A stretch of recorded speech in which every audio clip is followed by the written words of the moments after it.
All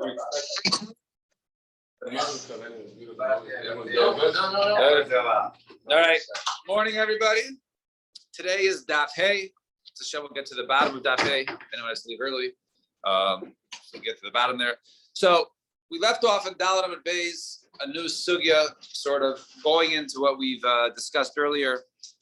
So it says over there, Tanan Rabbanan, around a third of the way down, not even maybe 30%, I would say. Nuts arba kundasin kundisin the sichach al gaba. So imagine this: you have a house. And then you put that on top of the house, on the roof. You put 4 posts in the corner, and you put schach on it. Okay, that's the case. Rabbi Yaakov says is kosher. Rabbi Yaakov says kosher, and the Chachamim say puzzle. So you have schach, and you have the 4 pillars, and then the 4 corners, the 4 poles in the corners. That's good enough. The Chachamim say puzzle. And Amar Rav Huna says Rav Huna machlokes asfas agag. The machlokes over there is when the 4 poles are at the corners of the roof. Why? Because remember, yesterday we were talking about this concept of gurachis. Gurachis is when you have a wall down here, so the wall halachically comes up, even if you don't see it. So therefore, since it's at the edge of the house, it's like the edge of the house halachically comes up, right? Good asik as opposed to good achis, right? Well, asik is right. It goes up, the other one goes down. So we say over there, right? Right. So the lashon is right. So we say over there that the walls come up, right? We had that yesterday with the where they stood on the pillar, right? Good asik, right? Good asik mechitzas, right? So over there we say so. He says the walls go up, and therefore you have 4 walls there. We don't say Gurasik Mechitzasa about B'yamsa, but and this is still correct about B'yamsa, but if the poles are in the middle of the roof, not at the edges or the corners of the roof, but in the middle, about B'yamsa, Hagag, Divrei Kol Psula. Everyone says it's possible because you don't have walls. You have 4 corners, right? 4 corners, not 4 walls. Everyone will agree it's possible. Rav Nachman Omar says Rav Nachman, B'yamsa Hagag Machleikas. At the end, if it's at the end, or excuse me, if it's in the middle of the roof, that's the Machleikas. Right, so that's the case of machlokes. So that's a hagag machlokes about sfas hagag divrei kol ksher. Doesn't mean that in the middle is where they argue. Over there, Chachamim say it's no good, and even over there, Rabbi Yaakov says you don't need 4 walls as long as you have the 4 corners. It's good enough, right? But if it's on the edge, everyone agrees to this concept of good asik. Or maybe they argue both cases, both in the middle of the roof and on the edge of the roof. If the pole's on the edge of the roof, take it. So the Gemara does not give a teretz. So Meisaveh Yasu Kasha. So that was the machlokes understood according to Rav Huna. I asked Kasha Rav Huna. Arba kundisin ba'aretz. If you have 4 kundisin on the ground, all right. So we're not talking about the case of the roof. We have a 7 brisa. All right, Mazel Tov, birthday boy, 2 masos. Yeah. So so this is a separate brisa, but very similar to our case. If you have the 4 poles on the ground, it's nothing to do with the roof on the ground. Obviously, there's no question of good asik in this case, right? There's sichach al gabon and there's schach on the 4 poles. Rabbi Yaakov machshir chaim paisel. Rabbi Yaakov says kosher, and Chachamim say it's possible. Well, aretz the begam sagag dummy, right? The middle of Dalet Amud Beis, smack in the middle. On the middle of the ground, as I say, is no different than in the middle of the roof, right? In other words, because there's either right, there's no discussion of good asik. Become machshir Rabbi Yaakov, and Rabbi Yaakov says it's good. So this would be a tiyufta under Rav Huna to yufta. This would be a kasher Rav Huna because Rav Huna says in the middle of the roof, everybody agrees it's no good, right? But over here we see on the ground clearly Rabbi Yaakov would machshir. So therefore it's a kasher, it's a tiyufta on Rav Huna, the yoid, and now a further kasher on Rav Huna. B'yamsa hu depligi sounds like over there only on the ground, right? Which is b'yamsa hu depligi about svasagag, but didn't give another case. Divrei kol kshera. It didn't listen to machlokes there. Everyone would agree it's kshera. So let me tell you to the Rav Huna b'tarz. So therefore it says 2 kashas on Rav Huna, right? A that they argue in terms of where they argue. So Rav Huna, no pligi b'yamsa agag would din al svasagag. Maybe it means that which it says that the machlokes is the emsa gag could also be even in the edge of the gag. And the reason why over here, right, it said that they argue in the Amsa Gag, when it was on the ground, is teaches the strength of Rabbi Yaakov's opinion. Even in the middle of the roof, right? Even in that case he machshers, right? For certainly machshers were at the edge of the roof when you can say good asik. But even if it's the middle of the roof or on the ground, he would also machsher in such a case, and we'll soon see why. Tana Rabbanan, right? 2/3 of the way down. No, it's arba kundusim baritz, right? One goes ahead and puts 4 poles on the ground and puts chak upon them. V'sichach al gaban. Rabbi Yaakov, Aimer, Roin, Kol Sheilu Yichakik V'Chalek V'Yesh Ben Tavach Lakam Tavach Lakat V'Yonim Mishum Diumat. You take the poles. If the poles, right, are at least rounded enough that you can have one tefach in one direction and one tefach in another direction. So let's say this is a tefach, right? In theory, right? So if it's this one way and can do it right out like this, right? So if it's like this, right? So it's at least a tefach in this direction and tefach in this direction. Let's say it's a pole, so it's circular around, and you can carve out a tefach in each way. Therefore, it's basically like 2 thin boards, right? Each a tefach. So a rounded thing, basically you can carve it out, right? So right. So a picture here, right? Picture here, according to this, right? And a picture over here, right? As long as the circle, you can go ahead and round out a tefach each direction. Basically, instead of having 4 round poles at the corners, it's look like you have 4 1-by-1 bracket tefachs, tvachim in the corners, and therefore you can sort of quote unquote you carve it out, and therefore it's said to be like diumad. The concept of diumad, which we know by Pasubiros, the case of Shabbos, right, in terms of taking from the well, when they're traveling, and therefore you want to be able to go ahead and draw water out, so that you can put these 4, Pasudumad, even if you have 4 poles, so you can judge it like it's 4 brackets at the end, and therefore that constitutes 4 walls according to Rabbi Yaakov. And if it's not enough, then you can't go ahead and call it diumad. Shai Rabbi Yaakov Dium de sukkah tefach. You're allowed to go ahead and have the dium tefach as long as it says tefach in each direction. That would be sufficient. Ad sheyu shtan kilchasan v'shlishi afil tefach. Chachamim say no. You need 2 walls next to each other, which are each 2 walls, which we'll soon see later on, at least 7 tefachim, and the 3rd wall can be 1 tefach. Fine, 2 dots. So that's okay for Eruvin, but not for some. According to the Chachamim. Right, in the special case of Paspiros, you have to know it's not every case. Certain cases where they say that. Fine. Then the next case of the Mishnah, we said Sheina Gavoa Asar Tefachos. We got 20 is too tall. Then we said 10 the sukkah has to be at least 10 tefachim tall. So where do you know that from? Minala. So Idvar Rav Chanina, Rav Yechram, Rav Chaviva, Masna B'Kula Seder Moed. So oftentimes, Rav Chanina, and Rav Yechon, and Rav Chaviva have a statement together, but when it's in Seder Moed, some people take out Rav Yechon's name and they put in Rav Yonathan's name, right? So instead of being Rav Chaviva, Rav Yechon, and Rav Chaviva, it's Rav Chaviva, Rav Yonathan, and Rav Chaviva. Anyways, what do they say? What do they teach? Aron, Tisha, V'Kapares, Tefach. The Aron, right, in the Mishkan, in the base of Mikdash, right, the Aron was 9 tefachim tall, and the Kapairas, the cover of the Aron was tefach, is 1.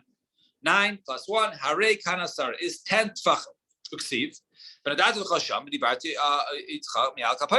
It says over there, right, and over there I'll meet you, right, and I will speak to you from upon the Kapairas. So it says over there that basically the Aron is down at the bottom. Hashem will come and talk to you by the Aron, right? The Tana learner Bryce. Rabbi Yossi Amir, turn the page. Tab of Hayam Aleph. Rabbi Yossi Amir. V'yelam lo yarda shkin lamatav lo alu Moshe v'yelam right?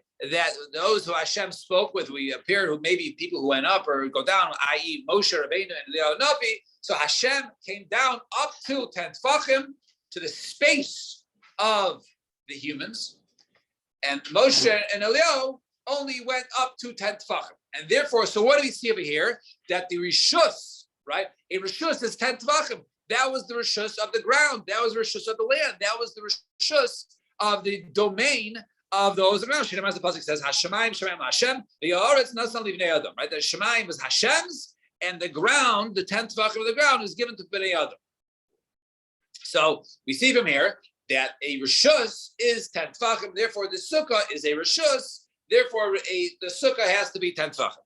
The Gemara questions the proof. The Shekhinah never came below. The pasuk says, "Vayorad Hashem ala Har Sinai," and Hashem came down to Har Sinai. So the Gemara answers, "L'mala me'asar tefachim." Yeah, he came down, but he didn't come within the 10 tefachim. Right? He was still above the 10 tefachim. Says they will stand upon Har Zaysim. So once again, l'mala me'asar tefachim. Once again, yeah, he'll stand on it, but it will still be above the 10 tefachim mark. The other one now, Moshe and Moshe Rabbeinu Eliyahu Navi did not go up into the Shemayim. The pasuk says, "Moshe Elokim."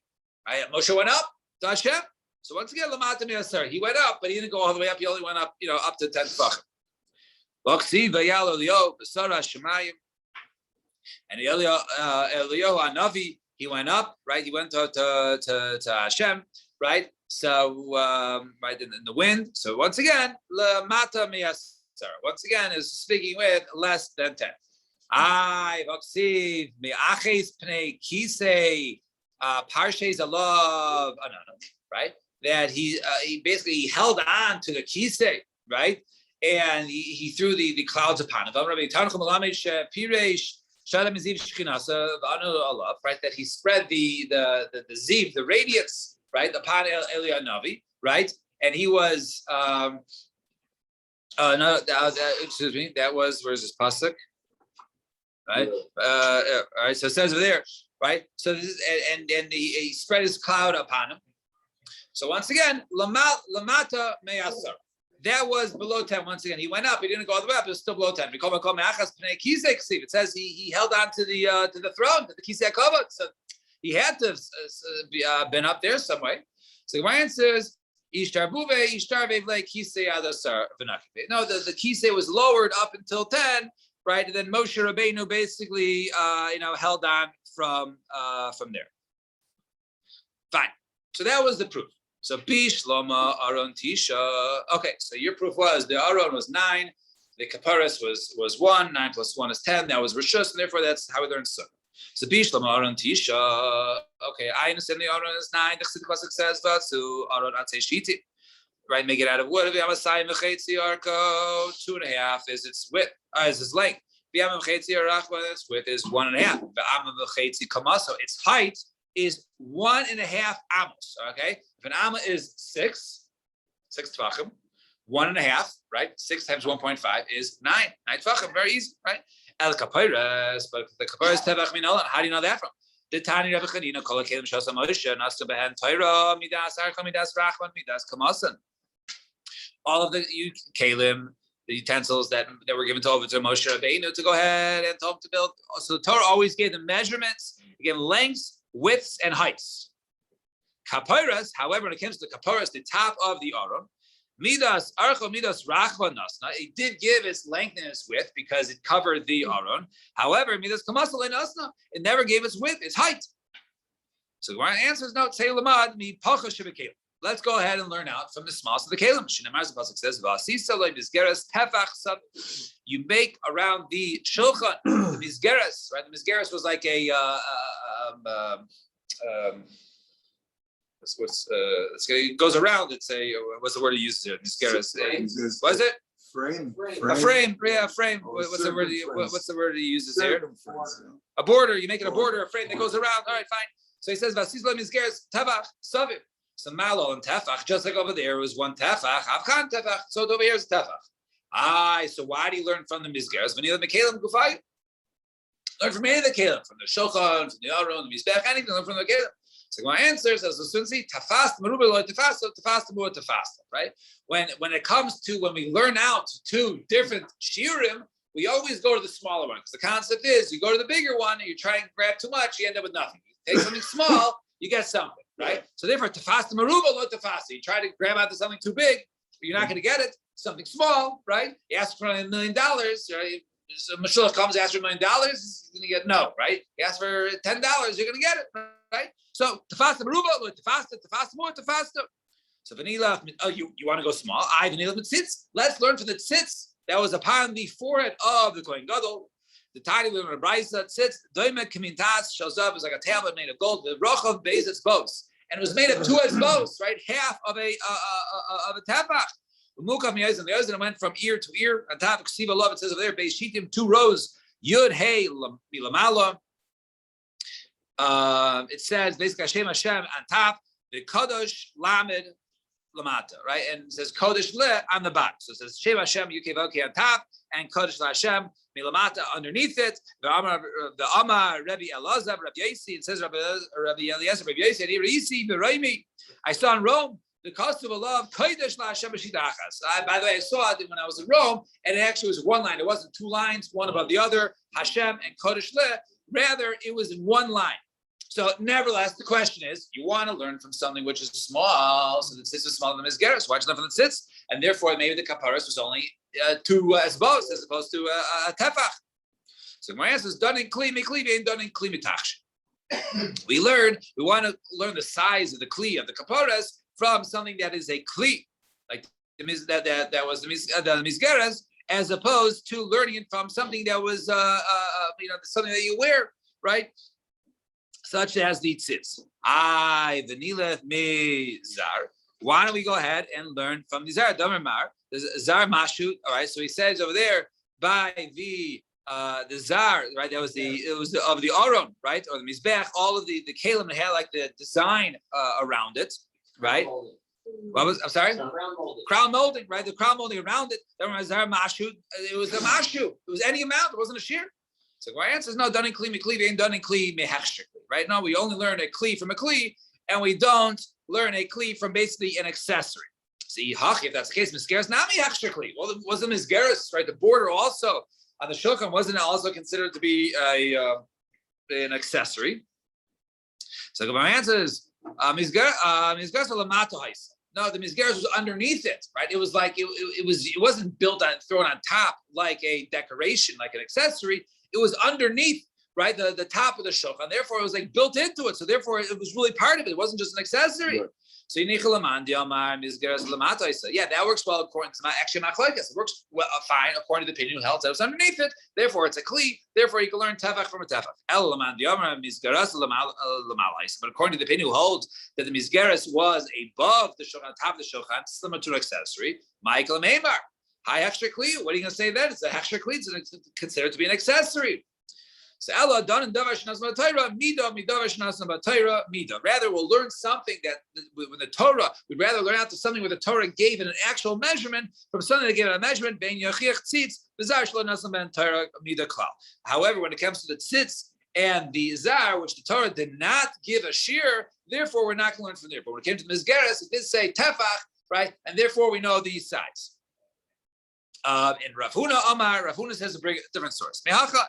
It says, how do you know the kaparas was 1 tefach? It says, al pnei kaparas kedma, right? The face of the kaparas will be face east. Vein panim pachas mitefach, and we know that the face is a tefach. No face is smaller than tefach. You want to say it's a face? Fame of ke'ape, the bar yuchni. Let's say it's the size of the bar yuchni bird. The bar yuchni bird was a very large bird. Right, it was a large of, I think, was 60 cities. Right, it broke right the whole Gemara there in Bechairas. Right, not to understand the Bar Yuchni, but a very, very, very, very large bird. So let's say it's very, very, very large kaparas. So once again, the Gemara uses the halacha tafas merubah tafas muat tafas. You want to learn 2 separate things: the bigger one and the small one. You learn from the smaller one because of this concept of tafas merubah tafas muat tafas. So you learn from the smaller size object. You want it small. So what about the face of a bird? The zutar tuba, which is much smaller. So Rav Bar Yaakov, Rav Huna, penei garment. Actually, he learns Xer Shava penei. Ksiv hachal penei kaparis. It says it there by the face of the kaparis. Ksiv Pasim says it there. Miez penei Yitzchak Aviv. It says over there, right, the face of Yitzchak Aviv. So there's a pasuk which refers to the face of Hashem. See, the pasuk says Kiras penei Elokim. Right? So you learn from the pasuk, right, where it says Pnei Elokim, which is larger than a tefach. So my answer is tefas merula, tefasta, tefas mua, tefasta. No, we'll learn from the smaller one, Pnei Adam, and not Pnei Elokim. The nilef mikruv. Why don't you learn from the kruv? Dechsid ala kaparis you Pnei hakruvim. it says the word Pnei also by the Kruvim. So Amar Rav Acha Bar Yaakov Gemiri Ein Pnei HaKruvim Chusim Etavach. Excuse me, Ein Pnei Kruvim Chusim Etavach. The faces of the Kruvim, or the two Kruvim, the two angels or whatever that were upon the top of the Aron, right? Their faces were not less than a tefach. So therefore, their faces were a tefach. So too, we can learn to the face of the kaparas, which was also a tefach. Actually, he learns from over here. No, it's enechanami. So when he says panei, you can learn panei from the kruv. My kruv. What is a kruv? Right? What does it mean? So Rabbi Yavo, Karavia, Shechay Bavela Kare Linuka Rabia, right? It's a baby, right? Because in Babel they called a child, a young child, Rabia, right? Rabia, so Karuv, right? Same word, it means like a child. And Amrli Abai, El Miata of the Chsiv, Pnei Ha'echad, Pnei Ha'kruv, Pnei Ha'sheni, Pnei Adam. The pasuk says one was the face of a Kruv, and there was a face of Adam, right? So Hainu Kruv, Hainu Adam, right? So it seems like Kruv and Adam are two different things. So Ape Ravivi, the Ape is Zusha, right? So one is big and one is small. That's what the pasuk over there means in Yecheskel. What are we trying to determine a measurement for? So let's take a step back. We're trying to know the height of the sukkah. Height of the sukkah. How do we know that the space, the domain of the sukkah has to be? You have to be in something which is 10 tefachim. So we learned 10 tefachim. We wanted to say from the Aron and the Kaparas, because Hashem was atop of the Aron and Kaparas, and the Aron and the Kaparas were below. So therefore, that's a Rishus. So we wanted to know, okay, where do you get 10 Tvachim? We know 9, the Torah says 9, the Aron is 9, 1.5 Amma Kamasa, right? So how do you know the 10th one? The Kaparas was a Tefach. How do you know the Kaparas is a Tefach? So that we have to say, either like Pnei, right? Either you learn because it's a face, because it's Kedma, right? Face is E, so they calls it a face, and therefore it's one tafach, and the face is one tafach. Or we learn from the fact from the other kalim that the kaparas was a keli, and so too the mizgeres was the smallest kli. Just like that was a one tafach, so too this was one tafach. Fine. Now the Gemara asks. All right, so that was a good little review, right? Now we say, oh, here's a question. So who says the 10 means underneath the schach? Maybe the 10 means including the schach. So let's say my schach is 2 tefachim thick. So therefore I only need a space of 8 tefachim. Maybe the top of the schach has to be 10, right? Like the top of the kaparis was 10, right? So Ella, mi beis olam igmer. Okay, fine, good question. Let's get a new source. So we learn it from the Beis Hamikdash. So the pasuk says, "Vayis Shebana HaMelech Shlomo LaHashem." The Vayis Shlomo HaMelech built Shishim Amma Archo. It was 60 amos long. Right? That you don't need. V'esrim Rachlo was 20 wide. You don't need. Ushloshim Amma Kamasa. Here's the key point. Right? It was 30 amos tall. All right. It was 30 amos tall. V'ksiv Koyma Sekra V'Echad Eser B'Ama V'Chen HaKavasheni. It says over there that the height of the kruvim, basically each one on the ground, was 10 amos. All right, it was 10 amos. So 10 amos from the ground under a 30 amos ceiling. All right, Betanya, Mamatzina Beis Olam Kruvim B'Shlish Habayis, just like we found with the Beis Olam, and the Kruvim took up a third of the height in the Beis Hamikdash. We said it was 10 amos of a 30 amos roof. Hey, Noimdim. So Mishkan Nami, so too in the Mishkan, Kruvim B'Shlish Habayis. Hey, Noimdim. The Kruvim also stood. The top of the Kruvim was to a height of 1/3 of its roof. Right. So we say, so Mishkan. They were 10 amos there. In the Mishkan, they were different. It was a different size kruvim. The Shlomo built them much bigger. Now, Mishkan Kamihavi. So, what was the height of the Mishkan Kamihavi? Eser amos. It was the height of 10 amos. T'chsiv Eser amos. All right, remember it was a much smaller base of mikdash. It was a trailing little base of mikdash. It was the Mishkan, right? So it was T'chsiv Eser amos. It was 10 amos. So that was the height. The crushing that stood up. So Kamihavi Lu. So how many tefachim is 10 amos? So if each amma is 6 tefachim, so Shisi Paishkin, right, it's 60 tefachim. So if the height is 60 tefachim, and the top of the kruvim went up to a third, right? So the Tilsei Kamihavi Esrim. That's 20. So Poshchi Dala Sar the Aron the Kaparas, but you have to take with the top of the Kaparas, which stood upon the Aron, not the floor. It stood upon the Aron in the Mishkan.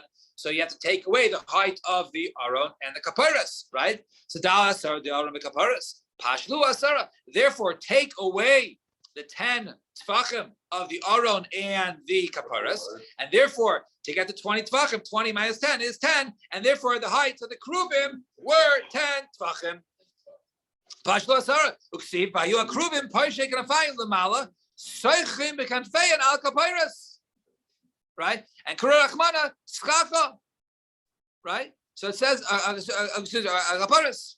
Right? So it says over there that it calls it the lashon of Skacha. Right? It covered it, it hovered above it. Right? And therefore the Torah calls it Skacha Ma'ala Mi'asar. Right? So therefore you see that is when they covered it, they called it skacha, and it was basically 10 tefachim. Means it's 10 almost under the skacha. 10 tefachim. 10 tefachim, right? Skacha is basically so skach. Basically, a covering a skach is something which covers 10 tefachim. Right? Of 10 tefachim above. So we might gadfinu elui rashayu kaimi. Who says that the Kruvim started above the head of, all right, it was above the head, right? Maybe the wings, right, is including the head. And the wings, the skacha was maybe less. And therefore, once again, translating into our case, then we can include the skach in the 10 tefachim, right? Who says the skach was, the wings were the schach, right? It was covering. That was the thing that was covering. Who said that itself was 10 tefachim on its own? So Amarav Bar Yaakov Lamalaksi. It says over there Lamala above. It was above the heads of the Kruvim. Therefore, the schach covered 10 tefachim. The Ema the B'dayatu. But if that's the case, maybe it was a big gap, right? It was more than that. It was the way maybe wings were less. There was a larger gap. It wasn't way above it. It was right above. So therefore, you say the airspace was exactly 10 tefachim from above the head of the Kruvim to the top of the wings of the skach. Now, this is all good. This works well according to Meir, who holds, hey, anytime we have the word amma means that it means 6 tefachim. 6 tefachim, all our calculations, worked out. El Rabbi Yehuda. When he says no, the Amos in Torah is referring to a structural that was 6 tefachim. The shel kalim, but when it turns to a kalim such as the Aron, it was only 5. Michael Maimar, what do you say? Why? Because Aron the kapara is kamli haviluhu timni palgi, right? So therefore, if you think about it, if the Aron then was only 5 tefachim per amma, if it was 1.5 amos, that means it was 7.5 tall. 7.5 tall, even plus the tefach is 8.5. So you have 8.5, right, is the Aron and the kaparas, and you have the 20 on top, it would be 11.5, because 20, because we know it has to be a third of the 60 tefachim, right? So it's 20 is the height of it. So it'd be 20, instead of being 20 minus 10 equals 10, so schach is 10, maybe it's 20 minus 8.5, which would be 11.5, because it's 5, because the amma is 5. So therefore it's 11.5 now, right? Pashlu, chadisari palga, it would be 11. Oh, So Ema Sukkah Adi Havi Chad Srei Palgas. So therefore, maybe the height of the sukkah should not be 10 tefachim. The height of the sukkah has to be 11.5. Because remember the difference of 20, minus 8.5. So Ella, the Rabbi Yehuda, rather the conclusion is Rabbi Yehuda Hilchasa Gemirla. Halach L'Moshe Mesina. The Amar Rabbi Chia Barash says Rabbi Chia Barashi Amarav Shiurin Chatzitzin Umechitzin Halach L'Moshe Mesina.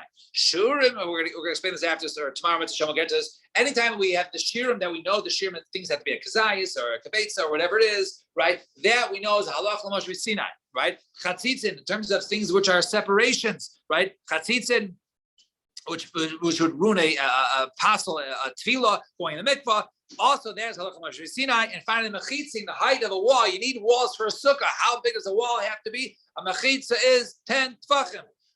All these are halacha l'moshe Sinai, and therefore that's how we know, because the sukkah needs walls. Walls, by definition, mechitza is 10 tefachim. Halacha l'moshe Sinai, according to Rabbi Yehuda. All right, shkayach everybody. We'll stop here tomorrow. Mitzvah Shem. We'll continue and move on. Get a little bit, yeah.